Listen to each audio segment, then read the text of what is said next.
Halo, kita ketemu di Selasa Cerita yang episode kali ini kita mau bahas tentang satu kisah memilukan yang kita temukan di lapangan ya.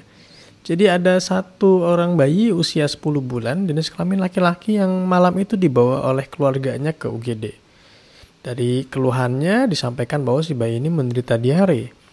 Tapi dokter jaga yang meriksa ternyata menemukan juga si bayi ini batuk dan sesak napas sehingga dilakukan pemeriksaan rongsen dan ditemukanlah bukti terjadi pneumonia. Maka dirawatlah bayi ini di bangsal anak. Pada pukul 3 dini hari, saya mendapat telepon dari penjaga bangsal yang menyebutkan bahwa bayi yang masuk tadi malam mengalami kejang. Dan entah kenapa dari nada suaranya saya merasa ada sesuatu yang salah di situ.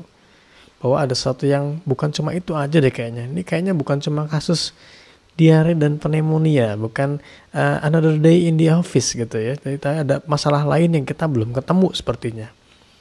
Dan betul, besoknya kita menemukan nggak cuma 2 atau 3 masalah aja, melainkan ada begitu banyak masalah yang kita temukan pada si bayi. Di lehernya ada 3 kelenjar getah bening yang membesar. Heparnya atau livernya ini membesar, limpanya juga membesar. Plus si bayi ini belum bisa duduk, apalagi berdiri. Di hari yang sama juga saya menemukan bayi itu kesadarannya udah turun. Sehingga kepada orang tuanya, yang saya kira saat itu orang tuanya ya, kita panggil, kita sampaikan, ibu, bapak, anak ini perlu saya rujuk karena di rumah sakit kita nggak bisa periksa. Kita harus cari sakitnya dari mana, nanti kita obati. Cerita seperti itu, dan ternyata jawabannya adalah, dokter, kami ini bukan orang tuanya, kami ini pengasuhnya. Orang tuanya sedang kami panggil dan belum nyampe ke rumah sakit. Karena kebetulan orang tuanya di luar kota. Oke lah, kita tunggu 1 hari lagi untuk nunggu orang tuanya datang. Dan keesokan harinya ayahnya datang. Saya sampaikan lagi bahwa dari pemeriksaan ditemukan ini, dan dilakukan rujukan seperti ini untuk menemukan ini, dan ini. Saat diceritakan panjang lebar, bapaknya hanya kebingungan dan menyampaikan bahwa dia harus nunggu ibunya juga. Karena ibunya belum nyampe dari luar kota. Dan hari itu juga bapaknya masih harus ngurus BPJS-nya dulu, harus ngurus asuransinya dulu, supaya anak itu bisa dirawat pakai asuransi. Dan akhirnya kita tunggu lagi keesokan harinya sampai ibunya datang. Kita ceritakan lagi ini seperti masalahnya ada ini dan itu. Dan ibunya masih nolak juga gitu ya. Dan hari itu saya baru tahu ternyata ibunya itu belum genep 19 tahun usianya. Dan ternyata bayi yang kami rawat itu bukan anak pertama, itu anak ketiga. Saya tanya, kemana anak pertama dan keduanya, Bu? Ibunya bilang anak pertama dan keduanya meninggal. Yang pertama karena demam tinggi, yang kedua karena diare. Biasanya saya dapat kasus gini ngamuk saya. Marah betul saya. Udah anaknya jelek keadaannya, gak diimunisasi, disuruh rujuk susah. Ibunya masih muda begini. Nungguin dari kemarin keluarganya gak datang, akhirnya keputusannya gak dirujuk-rujuk juga. Harusnya nih biasanya nih ngamuk gitu ya. Cuma di kali ini rasanya kok ada sesuatu yang berbeda gitu. Ada beberapa hal yang berkecamuk di benak saya. Yaitu saya mikir, saya kok kasihan banget sama bayi ini. Dan saya juga ngerasa sekaligus gak berdaya. Gimana saya mau nolongin bayi ini kalau memang saya gak punya peralatan yang memadai di sini. Saya rasanya pengen marah sama orang tuanya, tapi juga sekaligus kasihan sama si pengasuhnya. Karena ternyata pengasuhnya itu berinisiatif sendiri untuk ngambil alih pengasuhan si bayi karena merasa si orang tuanya ini nggak bisa mengasuh si bayi dengan benar. Jadi katanya bayi ini terlambat, kok umur 10 bulan belum bisa duduk, makanya diambillah sama mereka.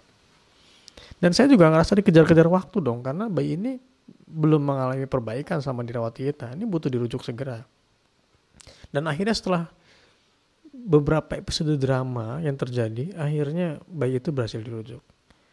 Tapi sayang, terlepas dari upaya yang sudah dilakukan di rumah sakit rujukan, bayi itu meninggal gak lama kemudian. Apa yang mau saya sampaikan adalah dunia kita tuh kayak gitu. Kita hidup di dunia yang mana kayaknya gak adil gitu. Ada anak yang gak berdaya meninggal di hadapan kita, dan ternyata dia terlahir di keluarga yang mohon maaf bilang, ini berantakan. Dan kasus ini tuh mungkin gak pernah terekspos di media. Gak pernah ada kena sorotan kamera. Karena mungkin bukan nyangkut orang yang sohor, bukan orang yang terkenal, atau mungkin saking seringnya kejadian tragis begini, akhirnya masyarakat sudah, iya emang kejadian gitu sudah sering. Jadi gak asing lagi. Kalau bagi kami di bagian kesehatan anak, kematian bayi ini suatu hal yang serius. Ini krisis gitu. Karena apa? Karena bayi ini adalah populasi yang paling rentan mengalami kesakitan kematian. Bayi itu nggak bisa protes. Anak itu nggak dibawa berobat juga nggak akan marah gitu. Paling cuma nangis. Gak mungkin dia berangkat sendiri ke dokter periksa gara-gara sakit, kan nggak bisa. Harus nunggu orang tuanya. Dan kalau orang tuanya seperti ini modelnya nggak nolongin, masih harus nunggu itu. Gimana bayinya ini mau selamat? Dan sebetulnya kalau kita mau jujur nih ya, kalau kita mau buka-bukaan aja, masalahnya bukan cuma di kesehatannya aja, tapi ini sakit berat dan meninggalnya si bayi itu sebetulnya puncak dari kejadian-kejadian yang sudah terjadi berikutnya. Sebelumnya maksudnya. Contohnya pertama itu umur 19 tahun sudah punya anak 3, nikah umur berapa? Terus hamil pertamanya umur berapa? Terus kalau sampai harus diasuh sama keluarga yang lain, berarti dia nggak mampu ngelola rumah tangga sendiri. Anaknya yang 2 sudah meninggal duluan gitu. Dan ada masalah ekonomi, imunisasi nggak dikasih, rujukan juga telat.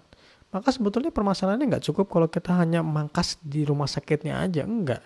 Dari sekolahannya gimana caranya supaya murid-murid itu lebih lama berada di sekolahan supaya nggak nikah duluan gitu. Nggak nikah duluan supaya nggak punya anak duluan, sehingga pada saat dia memiliki anak itu dalam kondisi siap fisik maupun mental. Jadi ini bukan cuma tentang nyelamatin masa depan si anak, bukan cuma nyelamatin masa depan negara kita, tapi ini betul-betul masalah hidup matinya bayi gitu. Jadi saya sebagai dokter sudah banyak mengalami kematian, maksudnya menyaksikan kematian itu ya, menyaksikan kematian di hadapan mata saya.